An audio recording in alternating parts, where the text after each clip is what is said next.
बहुत दुख की बात है, दुर्भाग्यपूर्ण है कि हम लोग के सामने एक ऐसा विपक्ष है जो महत्वपूर्ण देश के मुद्दों पे बात नहीं करना चाहता। उनके पास बहुत सारे ऐसे टूल्स है। स्थगित करना हाउस को उनको समझना चाहिए कि देश का समय बर्बाद हो रहा है, देश के रिसोर्सेज बर्बाद हो रहे हैं। सदन को चलाने के लिए देश का पैसा लगता है और आप उस पैसे को बार बार एडजर्न करा के आप उसको बर्बाद कर रहे हैं। इसके अलावा यहाँ पे जितने भी जनप्रतिनिधि हैं अपना क्षेत्र छोड़ करके आते हैं सदन करने के लिए। क्षेत्र के काम को भी रुकना पड़ता है। एक हफ्ते 2 हफ्ते अगर एमपी नहीं होते तो 2 हफ्ते के लिए क्षेत्र का कई काम होता है। जो फिजिकल प्रेजेंस में जनप्रतिनिधि के होता है वो काम रुकने लगता है, उसमें समय लगने लगता है। तो ये सारी चीजें उनको सोचनी चाहिए। जो जनप्रतिनिधि हैं वो आए हैं अपनी क्षेत्र के, जो जनता है उनके आशाओं को लेके, उनकी महत्वाकांक्षाओं को लेके, और पूरा देश आपको देख रहा है। अगर आपको सही में, अगर आप सही अच्छे विपक्ष हैं तो आपको मुद्दों पे चर्चा करनी चाहिए। ये जो उसको सदन को स्थगित कर देना होता है, सदन में हल्ला हंगामा करना होता है, जबकि जो पीठासीन महोदय होते हैं या स्पीकर साहब होते हैं वो बार बार कहते हैं कि आपके मुद्दों पर चर्चा होगी, आप शांति से अभी बैठ जाइए।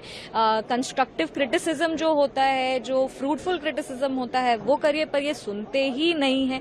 हल्ला पे हल्ला, चिल्ला चिल्ली। और हमें बस ये लगता है कि ये एक अच्छा विपक्ष नहीं है, ये वो विपक्ष नहीं है जो देश के हित में काम करना चाहता है। बहुत बार ऐसा होता है कि सरकार और विपक्ष साथ में मिलकर देश के मुद्दों पर चर्चा करती हैं, उसका हल निकालती हैं, एक मिडिल पाथ निकालती हैं और उस तरह से देश में काम होता है। पर यहाँ पे जो विपक्ष है वो किसी भी तरीके के बात को सुनने के लिए तैयार नहीं है और वो लगातार देश का समय, देश के रिसोर्सेस को और जो जनप्रतिनिधि हैं उनको बिना मतलब का यहाँ पे समय बर्बाद करने का काम किया जा रहा है।